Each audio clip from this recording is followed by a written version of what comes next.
भैया एक नींबू पानी। ये ले।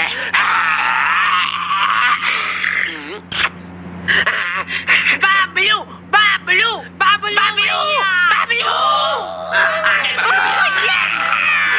आज आए वो दुनिया की रखवाली करने। बाबलू अरे कोई बात नहीं कोई बात। पैर के ऐसे तो हट जाए। नहीं बाबी भैया मैं नहीं हटूंगा। बाबलू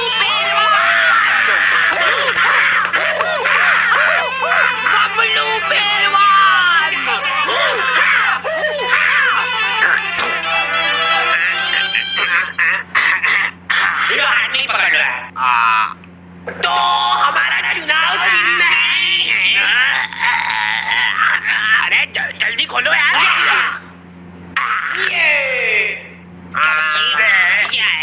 ये हमारा दिल है। हमने खुद फोटो खिंचवाया है इसका। शाबाश लो छपवा दो इसको। ये हमारा ही दिल है बस बाहर से। ओ भाई और इसके इर्द गिर्द जो बाल है वो हो आप। ये दर्शाता है आपके और हमारे पावन रिश्ते को।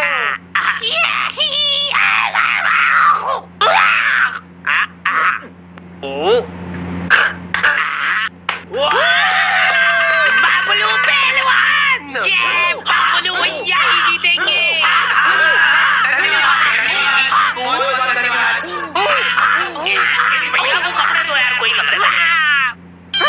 तो आ गए फिर से।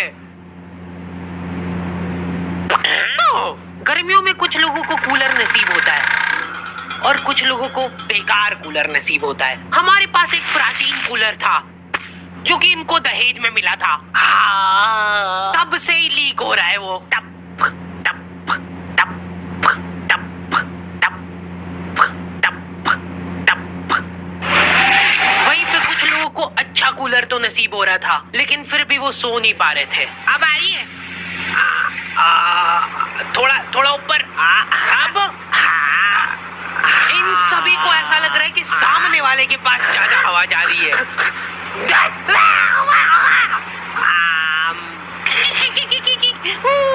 कूलर पे ऑटो स्विंग चालू करके ये लोग उसके साथ साथ घूम रहे हैं।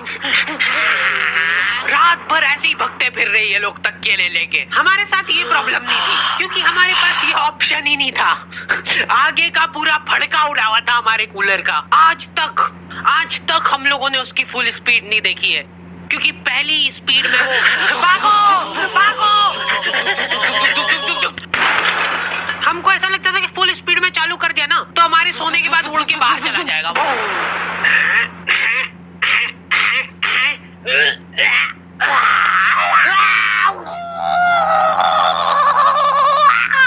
इतने तपाड़े में बेचारे फेरी वालों को पसीने में लथपथ घूमते देख मेरी मम्मी इमोशनल हो जाती है और सोचती है कि इनका तो फायदा करना पड़ेगा। देख बेचारे गर्मी में कितनी मेहनत करते हैं। दीदी एकदम प्योर कॉटन है। इसका असली लुक तभी आएगा जब आप इसको बिछाओगे। लो पकड़ो उधर से। ये देखो ये प्रिंट। दीदी ये हकीकत बता रहा हूँ मैं आपको। कल मैं चुपचाप जा रहा हूँ रास्ते से, आप दौड़ के आओगे मेरे पैर पकड़ लोगे कि 4 और 2 भैया, पर तब मैं नहीं दे पाऊंगा क्योंकि तब तक खत्म हो चुके होंगे। माल ही इतना बढ़िया है। अरे दीदी ये बात लिख के ले लो मेरे से कि लो लिख दिया। आप मेरे सामने गिड़गिड़ाओगे कि भैया प्लीज दे दो प्लीज दे दो, लेकिन फिर भी मैं नहीं दे पाऊंगा क्योंकि आप आज ही खरीद लोगे सारे चद्दर, है ना। अंधा पोटेंशियल है इन लोगों में। ये तुम्हारे सामने जिंदा आदमी बेच खाएगा। दीदी ये देखो ये कुछ नहीं होता है इसको। और तो और पूरा फोल्डेबल है। ये चाहिए ना आपको? चाहिए ना? चाहिए लो ला दे दो। चलो। लेकिन मेरी मम्मी उसको रुला रुला देती है। एक चद्दर खुलवा ली उससे। दीदी यार 250 में तो मेरे को पड़ता है। इतने तपाड़े में घूम घूम के 50 रुपए एक पीस पे बनते दीदी मेरे। वाह दो भैया वाह, जाओ और तेज धूप पड़ जाए तो बढ़िया है। वो बापड़ा तुम्हारी कॉलोनी की 4 राउंड लगा के वापस से आएगा तुम्हारे घर के सामने। और तुम्हारी मम्मी को पता है ये चीज, वो गेट पे ही खड़ी है। क्या हुआ भैया फिर? लो ले लो यार दीदी। उस बेचारे ने घाटे में जाके बेचा है माल। उसके बाद भी मम्मी बेटा तेरे को मालूम नहीं है ये सब चोरी का माल रहता है इनके पास। तो फिर उससे खरीदा क्यों? एक बार को मान लो कि वो चोरी करके भी लाया है, तो उसमें भी तो मेहनत लगी उस बेचारे की। हाँ, ये मम्मियों के पास कुछ अद्भुत ताकतें होती है, उनमें से एक है ये। 1 घंटे बाद खराब हो जाएगी। मम्मियाँ सामान सूंघ के उनकी एक्सपायरी बता देती है। मेरे को आज भी याद है वो दिन जब बस आखिरी 10 मिनट बचे हैं। अब तो 2 ही मिनट बचे हैं। हेलो। दूसरी तरफ बबलू पहलवान का दबदबा बढ़ता ही जा रहा था। उस दिन बबलू पहलवान का जन्मदिन था और पूरे शहर को ये बात मालूम थी, क्योंकि हर गली नुक्कड़ पे इन लोगों ने पोस्टर लगवा दिए थे। बबलू भैया पहलवान हैं, इसलिए जन्मदिन की शुभकामनाएं। भाई साहब, इनमें से बबलू भैया कौन से? ये तो नहीं रहे क्या तुमको? और बबलू पहलवान ने जिंदगी में पहली बार कुछ ढंग का काम करने का सोचा। अरे बबलू भैया, ये तो पिघल गई, आपके लिए नहीं लाता। कोई बात नहीं, मेरे को मेरी जनता की सेवा करनी है। इस शहर में न जाने कितने गरीब लोग भूखमरी से मरते हैं। अरे भैया, जल्दी चलो, उनको मेरी जरूरत है। बबलू भैया, ये आपके खाने का भी टाइम हो गया, तो पहले खा लीजिए फिर चल जाना। ठीक है, इतनी सी देर में कोई नहीं मर रहा, चल आजा, खा के चलते हैं। देखिए, इनके जैसा काला डुस्सी हो जाएगा, दिन भर धूप में रबड़ता रहेगा। तो तुमने कुछ रईस लोग देखे होंगे जो कि हम्बल बनने की नाकाम कोशिश करते हैं। अरे भैया, आप मानोगे नहीं, ये एसी वगैरह में को जमता थोड़ी ना। एसी जो रहता है ना, ये शरीर खराब कर देता है, क्योंकि ये सिर्फ नाक के अंदर ठंडक करता है एसी, लेकिन जो अपना पंखा रहता है वो पूरे शरीर को ठंडक देता है। इसलिए हम तो एसी और पंखा दोनों चलाते हैं, ताकि नाक के अंदर की ठंडक भी हो जाए और बाहर शारीरिक ठंडक भी हो जाए। यही हम्बल अप्रोच हर किसी को रखना चाहिए अपनी जिंदगी में, अगर उसको सड़क पे आना है तो। यार, मैंने सोचा नहीं था इतना ज्यादा आ जाएगा बिल, लेकिन ये लोग अभी भी हम्बल है। ये लोग अपने आपस में ही दिलासा दे रहे एक दूसरे को, फालतू की बातें करके। अपन बताए, धूप सेक रहे एक तरीके से। अब देखो, अपन ने चड्डी तो पहन रखी है, ठीक है, तो अब क्या होगा कि अपने शरीर का हर एक अंग एक जैसे कलर का हो जाएगा। मेरी आंखें भर आती है बेचारे गरीब लोगों को देख के, बेचारों के पास कपड़े तक नहीं है। बबलू पहलवान बहुत सोच विचार करके कंबल बांटने का फैसला करते हैं। भरचक गर्मी में बेचारे जिन लोगों के पास थोड़े बहुत कपड़े थे, वो भी उन्होंने छीन लिए और जबरदस्ती उनको कंबल बांटी। अब वो बेचारे गर्मी में कंबल ओढ़ के खड़े हैं। मेरे को पता है, बहुत खुशी मिलती है जनता की सेवा करके, निस्वार्थ सेवा करता हूँ मैं। मेरे को कुछ उनसे चाहिए नहीं बदले में मेरी माँ का मंगलसूत्र है, ये रख लो।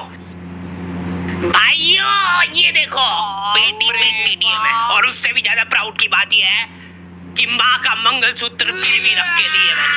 ये लोग शर्ट पहन के एहसान कर रहे हैं, ऊपर के 5 बटन खुले हुए, नीचे का बस 1 बटन अटका रखा है। जरा सी हवा चली तो वो भी खुल जाएगा। और इन लोगों में एक अद्भुत टैलेंट होता है। एक सीधी सुनसान सड़क है, कोई प्राणी उस जगह के आसपास भी नहीं आता है। इतनी प्यारी सड़क है ना वो, कि तुम उस पे चप्पल पहन के चलोगे तो वो सड़क गंदी हो जाएगी। उस सड़क पे ये लोग आड़ी बाकी गाड़ी चला के तुमको गिर के दिखाएंगे। देखो यार, मैं किसी का बुरा नहीं चाहता, लेकिन इनकी ऐसी हरकतें देख के मेरी तो बहुत ज्यादा इच्छा होती है कि ये तो यार गिरना चाहिए। तुम्हारी भी इच्छा तो होती है मन मन में, है? पता है मेरे को, ठीक है? भगवान इसको गिराओ यार। Thank you. तेरी माँ तो हाथ टूटवा के बैठी थी ने, अब तू भी पैर तुड़वा के आ गया। ये सीट पे सीढ़ी लगा के चढ़ना रहता है क्या? अरे कुछ नहीं होगा, आप बैठो तो सही। देखा, मैंने बोला था ना, कुछ नहीं।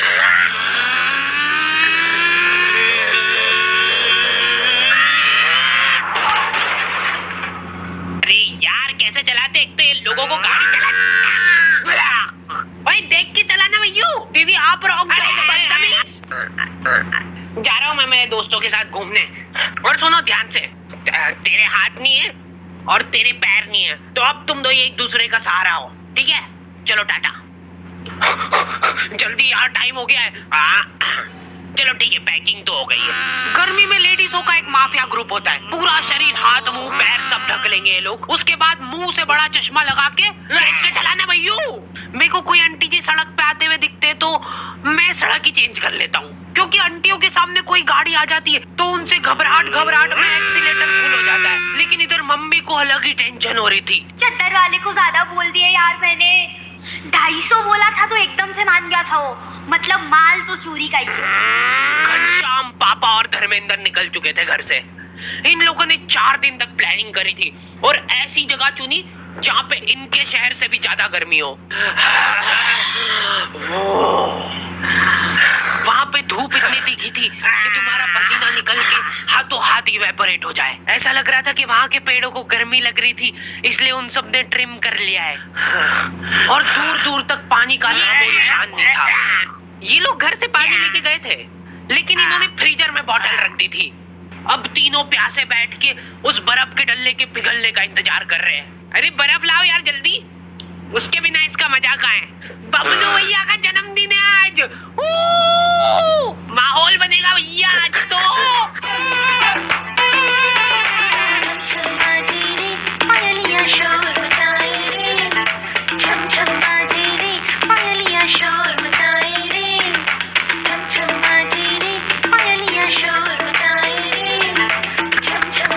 पूरे 250 रुपए चुरा के ले गया है वो मेरे। गलती कर दी यार मैंने। 50 रुपए और कम कराने चाहिए थे मेरे को।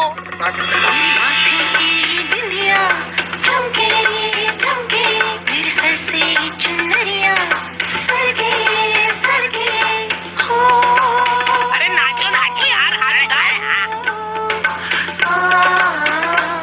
अटाला भंगार वाले, रद्दी पेपर वाले। मम्मी ने उस आदमी का इतना घाटा कर दिया था कि उस बेचारे को प्रोफेशन चेंज करना पड़ गया। अरे तो वही है ये चोर, वही है जिसने चोरी का माल बेचा था मेरे को। ओए रुक जा वहीं पे। अरे मैंने कुछ नहीं करा, मेरे को मत मारो यार। नहीं मानेगा ये। देखो ये चश्मा कैसा लग रहा है, एकदम वेल्डिंग वाला लग रहा है। क्या हुआ इसको? भाई वो सही में वेल्डिंग ही करता है। जल्दी घर चलो नहीं तो काले हो जाएंगे। हाँ गुड बॉय। भाई अपनी बॉटल।